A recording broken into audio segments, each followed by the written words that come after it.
Good evening, good evening, good evening. Thank you very much. I am Duke Siao. Thank you for joining us. It's good to have you here. Peptkanzi, thank you for joining us today. It's very exciting because, we've all been employees before.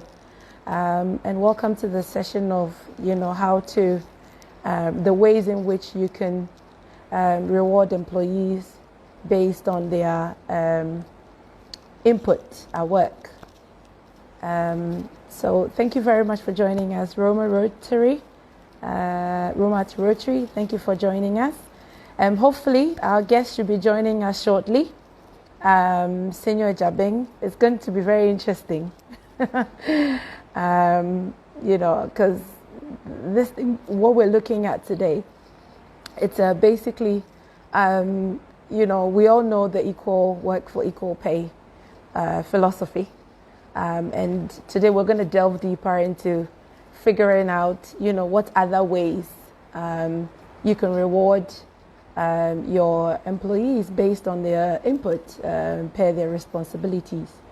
So welcome one more time. I know today is Wednesday evening. Yeah, it's Wednesday evening. Yeah, Wednesday evening. I'm sure some of you are on the way home. Humble Variety, thanks for joining us. Mary, Asantia Samwa. Oh, Mary, hello. Thanks for joining us. Kay Jabba, thank you very much for joining us. Hopefully, we're waiting for my guest, Senyo Jabin, to join us shortly.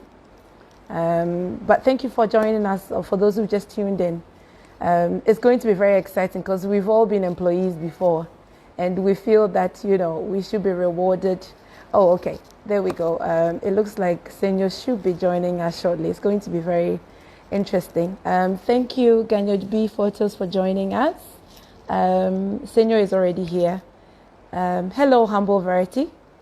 Hopefully, Senyo should join us shortly by requesting to come in live, and then we're good to go. So as I was saying, oh, there we go. Okay.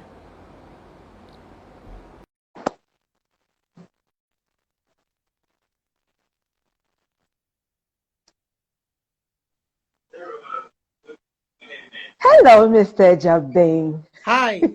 You've turned yourself the other way. I hear that's the new way of doing it, but I don't know. Oh, there you are. Oh, I felt dizzy for a few seconds, but I'm all right now. Okay. Looks like I'll How have are you? to be holding my. Okay. Yeah. Maybe I hear there's a new way of doing it. Let me see if I turn mine. We might. Okay, no, maybe not. Okay, we probably have to find another way around this. Okay. Or unless I turn my phone, but I think it will still not work. But don't worry, you take your time. Welcome, Vivian. Thank you very much for joining us this Wednesday evening. There you go. Yeah. I think I'm. How are you? I'm good. I'm good. I'm great. How are Yeah, you? I'm okay. I'm okay. I'm so excited about this session. I don't know why, but I'm so very excited because, two Accras on the platform trying to do our thing. You are right. You are right. You are right. The rest must follow. I Yeah. know, right? The rest must follow, definitely, definitely. But Senyo, thank you very much for joining us. I think it's going to be a very interesting session. Before we delve deeper into, I'd like to say a very big welcome to those who've just joined us on the platform. Thank you very much for joining us. And as I was saying, Senyo is a labor expert and a consultant who is going to give us a lot of information when it comes to a lot of apo. Would I say apo? When it comes to, rewarding employees based on their general input, because we all know the whole idea or the whole philosophy of equal work for equal pay. But we're going to delve a bit deeper into, different avenues where you could look at in terms of rewarding employees. So before we dive straight in, Senyo, maybe you might want to give the audience a little bit of, get to know a little bit about who you are. And then, generally we just carry on with, how COVID has been for you, the new normal. Are you working from home? Are you doing 2 days a week and all the other things? So, yeah. Yeah. Thanks. Thanks for inviting me. It's always a pleasure to be on your platform, Rec Train. Let me begin with COVID, then I would say a bit about myself. COVID has been interesting, but being in the construction industry, construction related to mining, we didn't have any break per se, but the protocols were quite intensive, putting together new policies and new protocols, training employees and trying to imbibe in them the, attitude of actually taking the whole thing serious. Yeah, and thankfully we did not get any infections on any of our sites, regarding our employees across the country. So even on the lockdown, we were working at sites and all that. But oh wow, okay. For some of us who are in the support roles, HR, apart from going around to make sure that all the protocols were working on site and everything, at some point we were working from home and all that. And but now, I think it's been a month. I fully resumed work, so I work from the office fully now. But of course, it's still very, very, very flexible. The routine is not so much as being prompt at work. So sometimes when you are not too much in a mood to go to work early, you can delay, and hit the road after 9 and so on, instead of the normal 6 and 5:30 and so on. So, and the traffic is not too bad as well on the roads nowadays. Exactly. Yeah, the traffic is not too bad. Well, so Senyo Ajabing, when you ask me who I am and you want me to introduce, I don't know where to start. Okay. But first of all, I can tell the audience you're an Accra, a very proud one. Exactly. Yes. An Accra. Yeah. I'm an employment relations practitioner, and that means that I do everything that has to do with workplace in terms of compliance, policy, and all that. My passion is in employment law. So when you see my status on LinkedIn, you will find that I have a lot of acknowledgement for employment law. I teach employment law actually, as a lecturer and that, yes. But I've been practicing HR for the past 16 years. And so we've been in the system for a bit, working with we wouldn't want to guess your age, so it's okay. I'm a young old man. Cynthia, thank you for joining us. Yeah, I'm a young old man. Very young old man. But generally, apart from doing consulting, I'm also a generalist practitioner. So I work with a mining construction company called WBHO. Full time, while I consult part-time. So generally that's what I'm doing now. Maybe another thing I would want participants to know, is that I'm also on the list of the National Labour Commission mediators and arbitrators. I'm a Class A. So you guys are very hot now, especially with COVID and what's going on. Yeah, very. So I'm an arbitrator Class A labor arbitrator. I've been doing that since 2005. So that really keeps us busy every now and then. I've mentioned I teach also. So basically that's it. And maybe I'm an author too. I wrote a book. You wrote the book in 2018 March. Career toolkit for successful job. So generally that's me. Simple as brilliant. And then as you know. Yes. Thank you very much for such an interesting intro. Thank you for those who just joined us. Miss Eja, Cynthia, Patricia Hotel. Please, all the audience, feel free to drop in your questions, your comments as we're going along. So we're going to be making it more conversational so that as we're going along, we can pick the questions and answer them, or any comments that you may have. We just reiterate it or whatsoever. So, Senyo, before we dive deeper into our main session, I mean, yesterday I was looking at Joy FM does this thing of it's called the COVID and Law. And they were talking about, HR related issues happening in the midst of COVID. I mean, in your perspective, as a practitioner, what do you think it's going to be the new ways of doing stuff when it comes to general HR practicing? Especially in these times that, nobody knows whether we're going to get back to the normal again, whether we're not going to get back into the normal again, what sort of things, apart from the usual wash your hands, sanitize, train, and all the other things. Where do you see the HR practice going to as far as our current situation is concerned? Well, I think that the new competencies that are coming up is more of adaptability, and then responsibility and accountability. Okay. The system is testing HR that has often touted itself as the central game changer and the change maker, so that the function that leads change. And so far, I don't think that the HR practice has done so badly, except that we have a lot of compliance issues on our hands. Exactly. So it's more of adaptability, compliance, because HR is now being called to account, and HR is being invited to innovate and make decisions, or contribute in strategic decision making. And so we all need to start focusing on that, becoming more confident in ourselves and determining, our value and also the value that we bring to the table.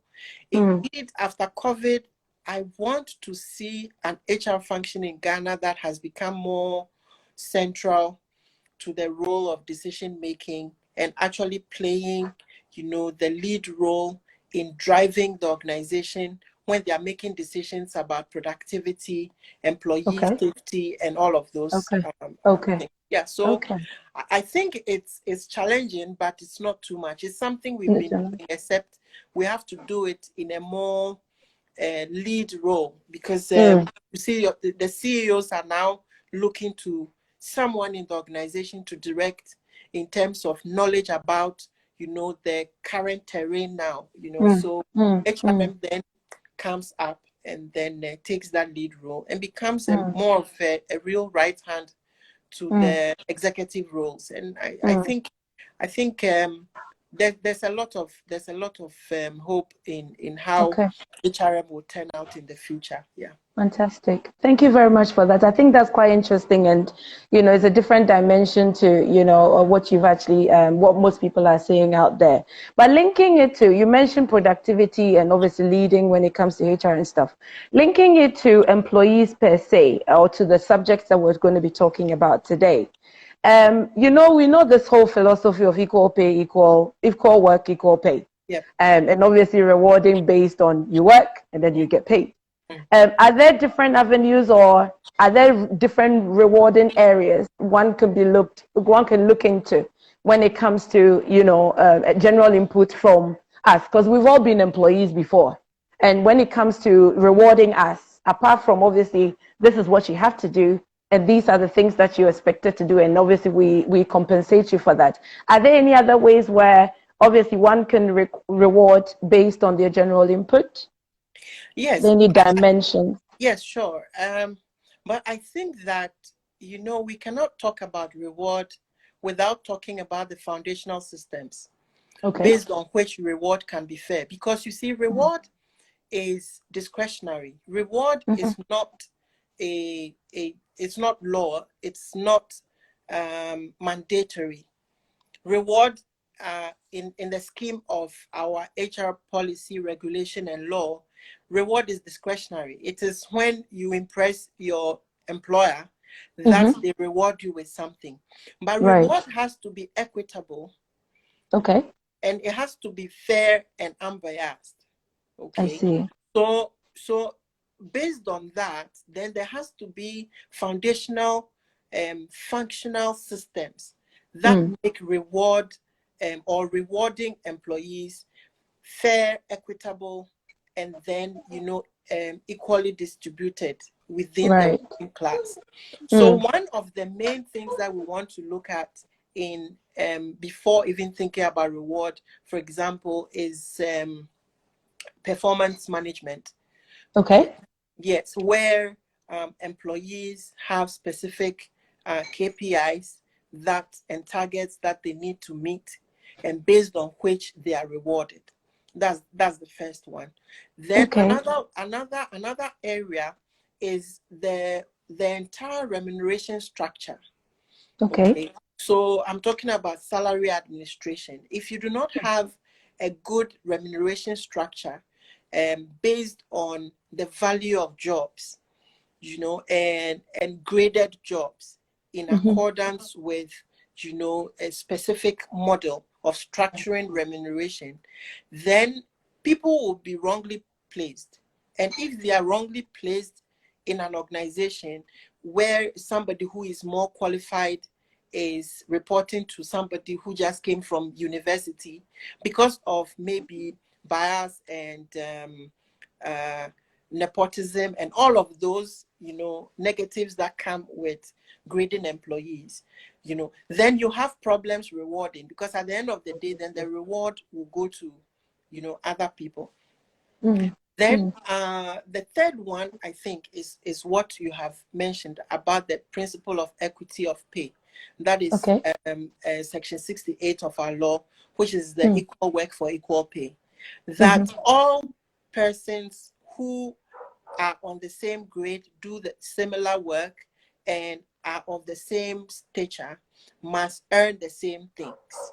Now, so that when it comes to reward as well, it is distributed also as such. But quite apart from all of this, having looked at the foundational issues about, structuring reward, you want to look at it just escaped me. Let's go on. I'm sure. Okay. Yeah. Okay. So you mentioned the three areas in terms of contract management, performance, and also remuneration. Yeah. I mean, and I know you, I mean, particularly, I'm very much interested in the remuneration, or maybe we can start off with the performance management. I mean, are we saying that for every company, there need to be a three-dimensional foundation, as you mentioned, in order for someone to feel that they're being rewarded based on their input, or you've just got to pick one and work with it? I think that the ideal scenario would have to be all the three. Okay. Because it creates a structure that properly rewards employees who give to the organization. Employees sell their services, their labor services to the organization, and the organization pays for that. Now, when the organization has paid for that, which we say is compensation, then it comes to the point where we want to see who is contributing more.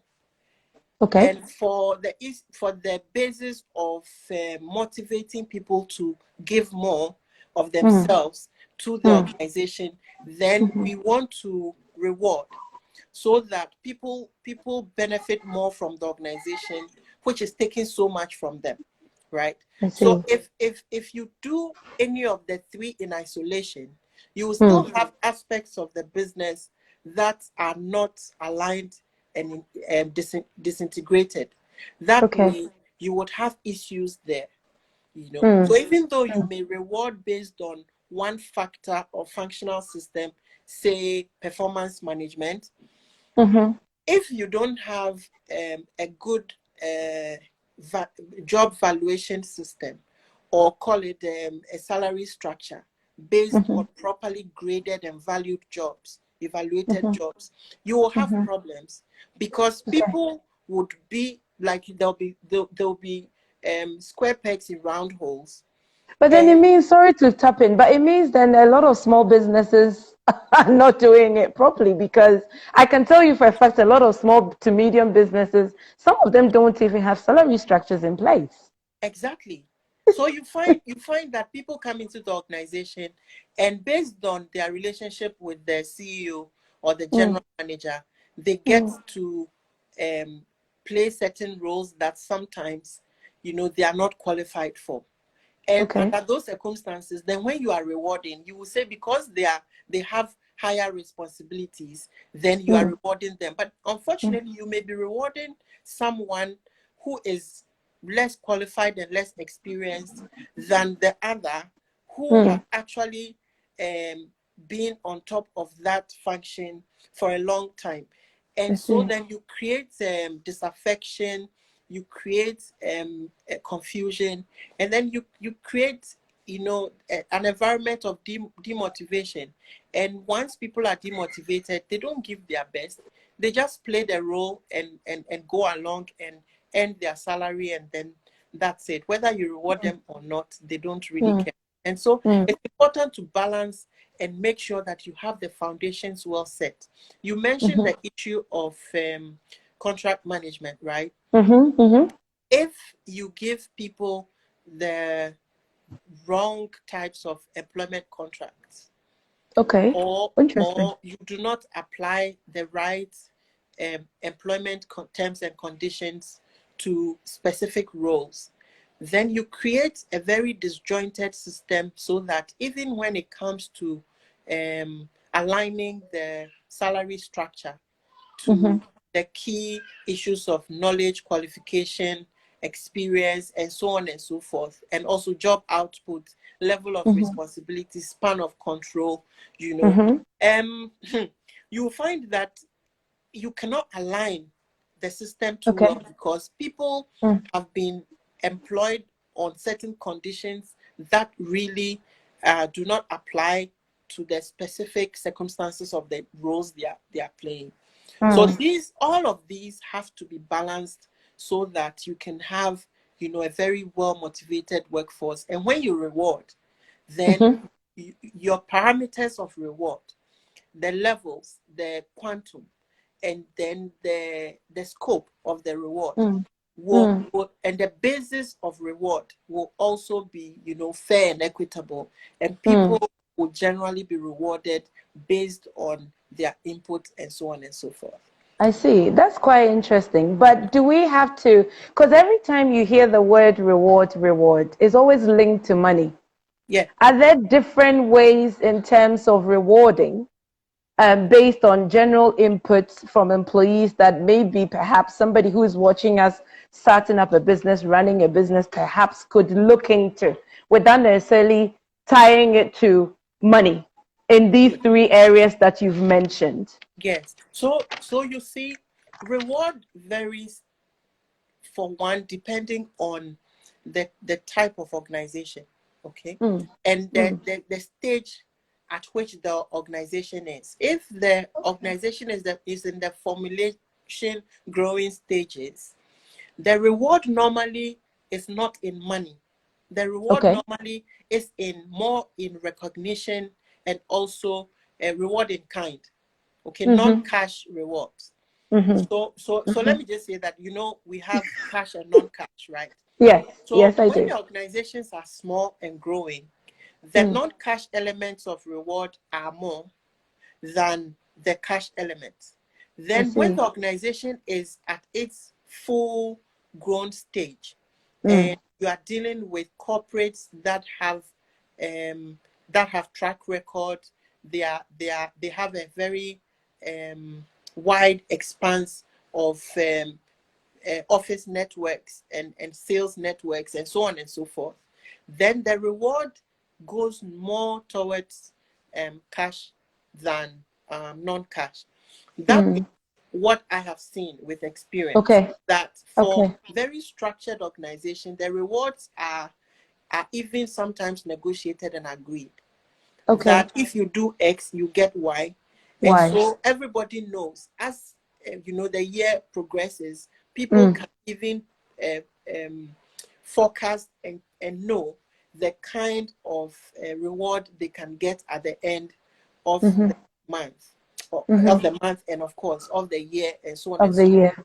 Yeah. But for smaller organizations, because cash is an issue, They normally do a lot of non-cash, and so things like parking space becomes a prestigious thing.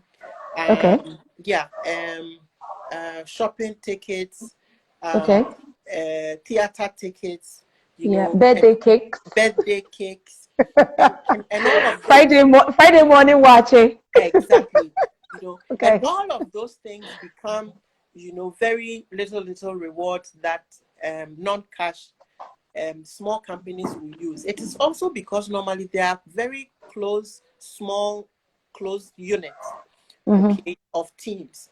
You know, so the team is not big and everybody is really closely knit. You know, so the relationships are tighter. So for reward in these environments, money per se does not cut it. You know, because reward is all about motivation as well. So whatever an employer can do to reward people and get motivation high, that is what they do. But once the structure comes in, then people are more diverse, and so the just giving somebody morning watching does not work, and then you cannot buy morning watching for 5,000 workers. 5,000 workers, yeah. So under those circumstances, then reward becomes more cash related and also more structured, you know, so that you can still track the equity. But that is also a sad situation, because then structured organizations now have to put in more effort to bring back, you know, the non-cash, you know, reward systems that are known to improve motivation, enhance motivation more than the cash.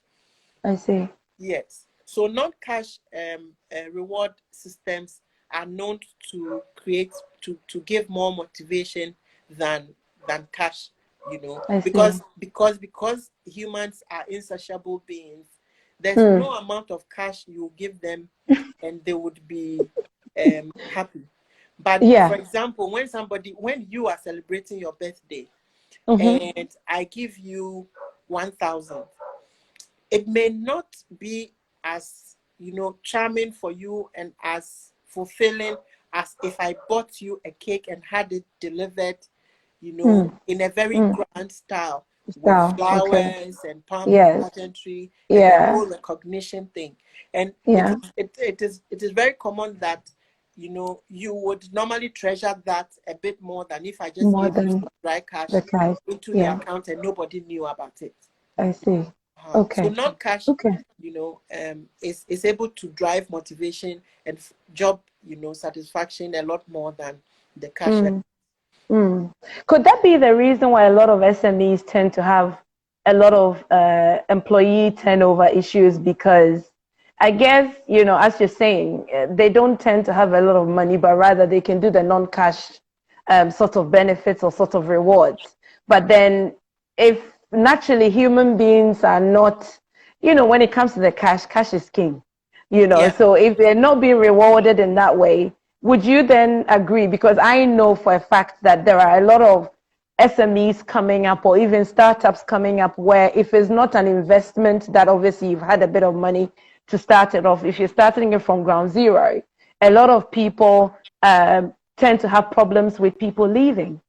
Yes. And before you answer that, I'd just like to say a big thank you to those who've just joined us. AV Council, Lady Derry, Manis GH, Oscar, Pakwesi, Backup 8, Eunice Jima, and Yabuatma. Thank you very much for joining us. Please keep your questions coming in. So, Senyo, before I think you answer that question, somebody's just put a comment, which is Pakwesi. And Pakwesi says, is flexible working conditions considered as a reward or rather HR specific? Maybe we should tackle that question and then we can come back to. It's an HR strategy. Okay. It's an HR strategy for managing employee time. So it's a productivity related activity rather than and it's strategic rather than a reward, because I mean, whether I flexi work or I work, you know, in a structured environment like in a, in an office environment, my KPIs don't change. I still have to meet the KPIs that have been set for me.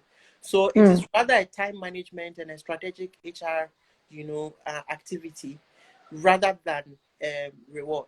But if employees begin to see it as reward, it's not bad. I mean,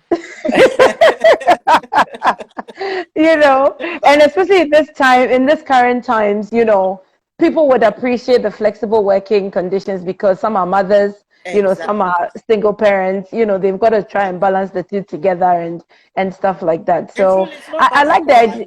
No, it's not bad at all. And I like the strategic angle to it because, we're always trying to be strategic to get the best out of people. So there you have it with regards to your answer, Pakwesi. So, Senyo, let me take you back to the question I was asking that could that be the reason why a lot of SMEs have a lot of issues with turnover when it comes to staffing? Yes, you see, in SMEs that are small organizations, right?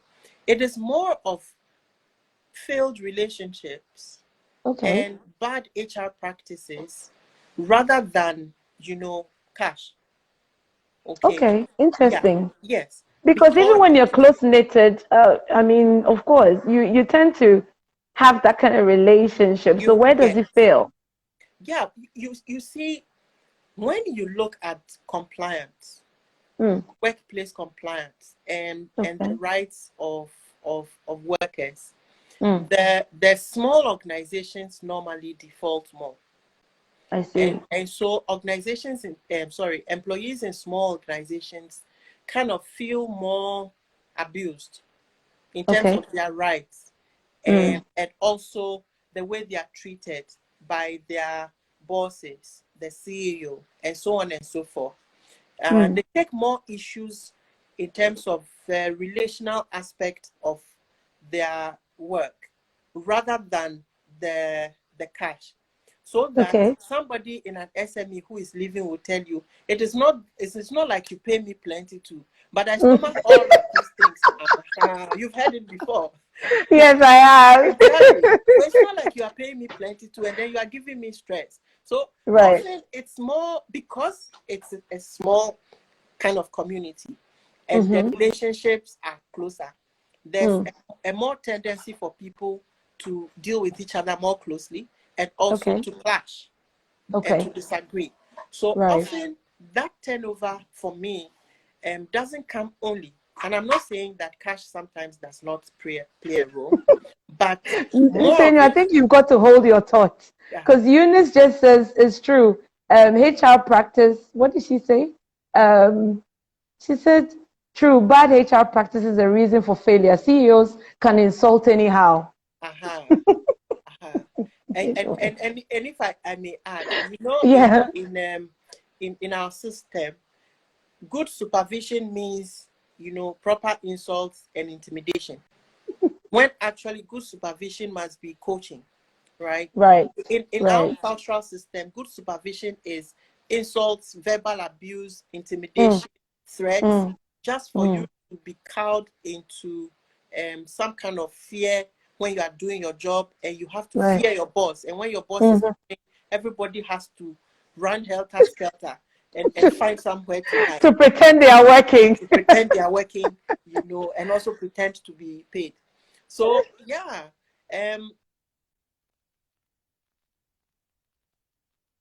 I'm so sorry. I'm back. Yes, you went off for a minute. Okay, that's it. Thank you. So you find that under those circumstances, cash really becomes not the main reason why people in small organizations leave. Now, there are some small organizations that are sweet to work for. They don't pay too much, but they give a lot of non-cash benefits. And people sometimes work in these organizations for so long, 20 years, 30 years, and go on retirement. And they don't fancy living and working with any bigger organization. So for me, if the systems are failing, if the people's rights are abused in the workplace and they are not happy, they are intimidated, they are verbally abused, then often because of the bad relationship, they will run away. They will run out Right. rather than look at the cash element. Yeah. I see. So taking you back to the three foundations you mentioned, which is contract management, performance management, and the remuneration system, and also mentioning that it's better to have all the three in place rather than, because they all have an interlinkage, rather than just focusing on only one or the other. I mean, if somebody wanted to, or if an organization wanted to focus into these three areas, what would be the best approach? If we were to take contract management, for example, then we go on to performance management and remuneration system. What would be the best approach for them to use, irrespective of the size of the business, to ensure that obviously they are rewarding adequately? And apart from these three areas, are there any other areas that they need to look out for as well? Okay.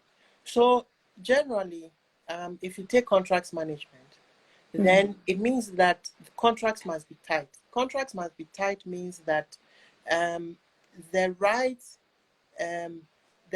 contracts must be issued for the right jobs and the right roles, so that you do not assign wrong contracts to wrong jobs. Because when Isn't there one standard contract for? no, there can't be a one standard contract. so for each organization, you can have the standard contracts, which are the permanent contracts. You can have project-based contracts, which are the short-term, fixed-term contracts. Then you can have the casual employment contracts, which are normally the contracts from day to day. Then you can have other types of contract, which are the apprenticeships and the internships and the national service and so on and so forth, right? So assuming you give a fixed term role, a permanent contract, then it means that when you are rewarding, it's possible that you would be rewarding people who normally should not be rewarded. I see. Or should not be rewarded with those amounts. Because the permanent contracts will normally come with some higher perks than the fixed term contract terms. So these are some of the nuances I'm talking about. And that is why it's important that for such systems, you don't only want to draft, the contracts properly. You want to run them by, a consultant to make sure that the contract is tight and it is aligned with the role that it's being offered for, so that you don't get it wrong. Performance management. Performance management basically is to measure people's work so that you can know the value and level of contribution to the business, so that determines the amount or level of reward, the quantum of reward can assign to it.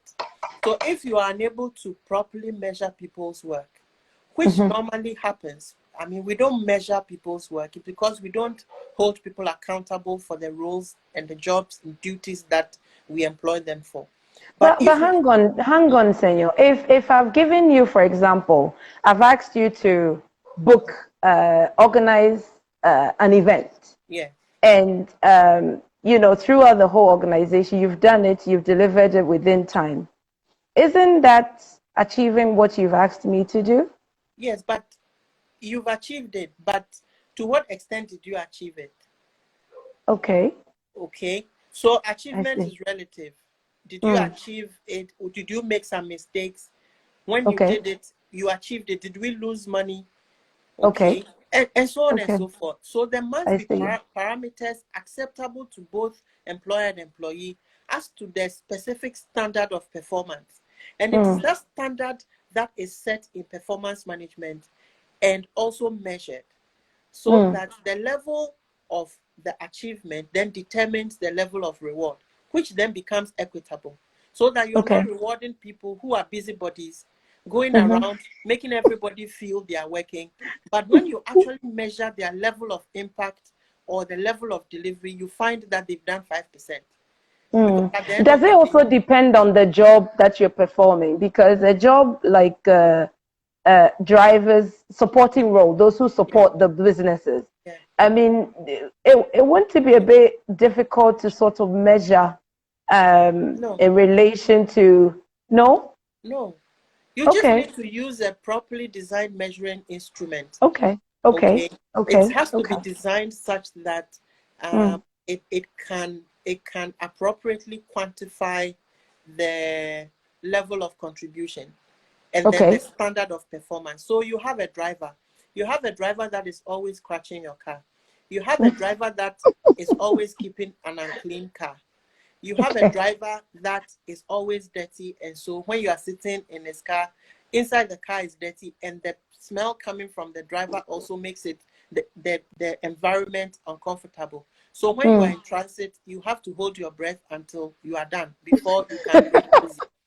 And I see. and so every job can be measured. Measured. Whether they Okay, are support roles or operational roles, okay, or technical roles, each okay, of the jobs can be measured. You just have to okay, apply the right instrument to the job and okay, it can be okay, measured. But it's so okay. important that if you do not measure accurately, your Mm. reward systems will be wrong. Okay, Yes. but then let me take you back to a question before you go on to the remuneration bit with regards to how one can look into it. You talked about every job can be measured, and there are different type of measuring tools or modules that you could use. Yes. Um, are there any sort of simpler modeling tool that one can use, be it a business of a size of about a staff strength of about 5, in Yes. comparison to the MTNs, the Talos, and the others? Yes. Sometimes it will surprise you that the corporates also don't measure. Some of the corporates also don't have, these systems Okay, that measure. So okay, everybody is inside Zugma like that. So then the so then okay, so then the reward then becomes generalized and is applied across the board, when actually exactly. it can be tailored to the level of performance. I But see. yes, there are very simple tools that you can use. So if you use a mixed tool where you look at the employee's actual job activities, Mm. okay, and then the values, how the employee applies and lives the values of the organization, and Mm-hmm. then some personal development benchmarks for the Okay, person to grow in the job. Just right. these 3 areas of measurement can get you a relatively fair idea Mm. of Okay, a particular person's contribution to a job. I So there see. are very, very simple tools that can always be Okay, used. But okay. what And makes it interesting is mm-hmm. that these simple tools can be automated and Okay, put and designed into or applied to a software program, so that okay, it becomes easy to apply, easy to monitor, and then right. easy to roll out. Yeah. Okay, okay, I see. And before we go on to the next one, which is the remuneration bit, Eunice, thank you so much for your question. So she says, how do we measure qualitative role? Hold on. How do we Yes. measure qualitative roles such as receptionist Yes. and being nice to visitors? Okay. All right. So so Receptionist has to be nice to a visitor all the so time, so it's even to the easy. employees. So it's easy. You can take the number of complaints that you get Mm-hmm. from both internal customers and external customers. So you can Right. track the level of complaints. That is a Mm-hmm. level of Mm-hmm. measure. Okay. Okay. You can track appearance. I see. Okay. And you Mm-hmm. can track attendance Mm, and promptness, punctuality, mm, mm. because you have to be there when the visitors come. So these frontline roles, you can track all of these things. For example, if the receptionist is also handling the phone, right? Right. Then you can track. Definitely, there are ways you can track calls, that are pre-recorded at random. Okay. Okay, for you Okay. to check the etiquette levels. You Mm, can also mm. track the number of or let me say, the number of hits in terms of connectivity, how the person actually connects the lines so that they don't drop. That is another one. And for administrative roles, for example, where you have people in a typing pool, or a receptionist that also types, or a secretary, you can track the number of errors that they make, the typos, because you and I know, we've been in management positions. When you say someone should draft a memo for you, you correct it 5 times, and therefore that's a problem. Waste for that, you spend at least 5 pieces of A4 sheets, which then becomes a waste, and a drain on the company's finances. So all of these things boil down to the job activities that you can track to check that the person is doing the work well or not. So I'm one of the practitioners who believe every job can be measured, except that sometimes we just want to look at things a bit more generally. But when we come to the specifics of the job, and that is why all jobs must be defined properly, with job descriptions, so that you can know exactly what the person is supposed to do and what they can be held accountable. I remember in my student days, we used to get mystery shopped. And mystery shopping, because I used to work in hotels, so in reservations. So they will call they will stay in the hotels, but they will start right from reception all the way to checkout. And we used to get, mystery shopping, mystery guests, and that's one of the ways that the department and the individuals got measured. And it was quite interesting with regards to that. So thank you very much for elaborating. You can even apply that to your receptionist. Yes, you can do. You can mystery shop your receptionist and check the level of professionalism and all that. Exactly. Because and I think shoppers would normally drive you crazy and test your patience. They do.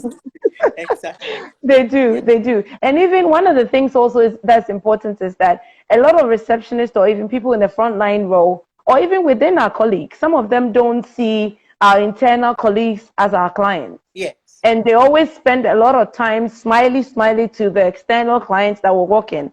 But then internally, they don't treat the other colleagues very well. Yeah. And those are some of the things that obviously you can also use to measure it. Okay, so let's go back to the last bit with regards to the remuneration bit in terms of what one can do briefly. And then if there are any more questions, we can look at it and then we do a little summary. And we're good so to you go. See, reward is about value, all right? The value a role is bringing onto the table, the impact the role is making on the job or on the business, right? So if reward is supposed to be applied on those bases, then each role has to be valued appropriately through a job evaluation process. Out of that job evaluation process, jobs can be ranked and graded according to their level of importance, value, and so on. And then those jobs would normally also be remunerated according to that particular classification. Once you have that structure, then you know you can appropriately direct your reward systems. Because then that structure will tell you which is the most valued jobs, who are the most valued, employees, who are the highest performing employees, who are the lowest performing employees. I mean, you can separate the goats from the sheep and know the real impact makers, so that you can tailor make your reward systems and then push them towards, the 20% that are bringing you 80% of your profit. You understand what I mean? Exactly. So remuneration structuring is extremely important, in designing a reward scheme. And it's so fundamental that if you get it wrong, you will be rewarding the wrong people, and your reward system can never be equitable. And also fairly distributed. Okay, so when it comes to the particular what you just mentioned with regards to rewarding, obviously for some established companies they probably have it all sorted out and stuff. But for SMEs, for example, how basic or what are some of the things that they can consider when they're putting a reward structure in place. Just very basic things that goes into it. I think will be very useful because I know there are a few entrepreneurs here, some HR practitioners who've just started their journey and stuff like that. And somebody may get the opportunity where they may ask them to help with that. And it will be interesting to just have a bit of an information, just basic things that they need to consider when it comes to structure, the salary structuring or compensation structuring. Yeah. Okay. So there's a model there's a remuneration model we call the remuneration mix, right? Okay. And it's a balance between non-cash and cash remuneration. Okay. And that also goes with the reward systems. The first thing to look out for is affordability. Okay. So if you are a small business, you want to reduce the cash element of reward and increase the non-cash element. And often the non-cash elements, if well thought out, are often cheaper and don't take much effort to apply. Yet they drive motivation higher than the cash elements. So that's the first one, affordability. That should be able to determine what exactly you can do and what you can reward, right? And rewards are basically bonuses. So if someone, for example, cannot afford a 13th month, maybe they want to do a non-cash reward, which is a hamper or a gift voucher. Okay. Because definitely the 13th month money always goes into shopping. So if there's a way you can take care of the shopping, you can subsidize the shopping money by negotiating, a discount on vouchers because you are purchasing more, then you are actually still achieving the same thing. So the first one is affordability. The second one is a fair reward system that ensures that those who are contributing more get more. So you can have, for example, a performance-based reward where you have, after performance evaluation, you reward your high performers and then penalize your low performers because it's a contractual issue. Oh yes. Okay. Yeah, it's a contractual issue. Penalization can lead to demotivation, can't it? Or but to an extent, I know we're running out of time, but it would be good to. You have a contract to perform. You have a contract obligation to meet. And if I'm paying you and you are getting your salary and you are not meeting your contractual obligations, then it's a breach of contract. And so you need to be reprimanded and penalized one way or the other towards making sure that you are transformed, and then you start performing. So that's another one. Then you interrupted my thoughts. So the third I'm sorry. I think the third one will come to us, but briefly, let's just. Sandy has a question. She said, "How do you handle a secretary who shreds you at least 10 pieces of A4 sheets while preparing a simple memo?" So clearly, that is non-performance, and that is wastage. So it means that there's the level of diligence in applying their efforts to the work is defective, because it's waste. So then definitely when it comes to reward, you've measured and known that the person is not performing. So apart from making sure that you help, with performance improvement planning and all of those tools to make sure that the person performs, the person does not get reward. Another one is indiscipline. You have to make indiscipline so expensive that people think twice before they breach, company regulations. And in systems that I work, where you have disciplinary issues, you don't benefit from any reward. I see. Which is fair. Which is fair. So that is also another way of going about, a reward structure where you apply it to those who have served loyally and also diligently. Yeah.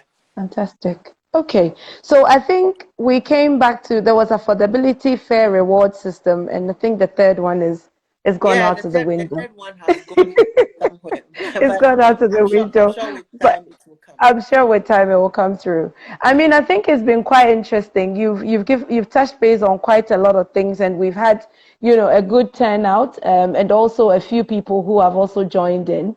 Thank you very much for joining us. But all too soon, we're about wrapping up with regards to, you know, rewarding employees based on general input, where Senyo, my host, my guest, not my host, I'm the host. My guest, I know, right? My guest touched base on a lot of different things, particularly the three foundations, which is contract management, performance management, and, you know, remuneration system and stuff like that. So I think before we go a few more minutes, but there's one last question. I think we've got about 3 minutes before Instagram does his own thing. The last thing from P. Kofi says, Senyo, thanks for your submission. From your initial comment, I want to ask, how do you, into bracket HR, ensure compliance for the executive in the public sector in reducing nepotism? So maybe we have about 2 minutes to wrap up here. So I'm sure Senyo can briefly answer that question before we get cut off by Instagram. This is so difficult because in the public sector, the executive positions seem to be extremely powerful and hardly are accountable to anybody. Even if they are accountable, because of the nepotistic nature of the relationship, they are not able to be strongly held accountable and reprimanded. So they have their way and they do whatever they want. So under those circumstances, the remedy is to make sure that an employee who feels abused or their rights, you know, breached, should take them on, but you do not have to. The law protects you. You do not have to resign before you take them on. You can file a case against them while you are still an employee. File a case against the individual manager or executive, and then also you attach the organization as a party to an accomplice to the breach, and then ride it through, because in the public service, and a lot of protection comes to the employee. And the worst thing they can do is transfer you somewhere, but you still have your day in court or the Labor Commission, and make sure that you bring some difficulties into their lives so they can't sleep when they sleep. I see. Yeah. I think that's a very interesting topic that I'm sure when we get you back on, hopefully in September, October, we can delve deeper into that. So thank you very much. I think P. Kofi said you did quite well, so he gave you a thumbs up. He or she gave you a thumbs up. So all too soon, Senyo, I think it's been an interesting session. Before we go, just under 1 minute, what is your final words to our viewers? And I like your background, by the way. Lots of books behind you. I see you do a lot of reading. So any final words from you? Anyway, any final words from you? I just want to say that reward should have a specific objective. Okay, so in a strategic management system, reward must be used strategically. So if the reward would not have any specific impact as is designed to achieve, then we should not even bother rewarding at all. Because reward must push up. Reward is not basically to just put money in people's pockets, but it should be such that it is enhancing motivation. So we must also be able to track employee satisfaction and motivation, such that we would know how much impact our reward systems are making.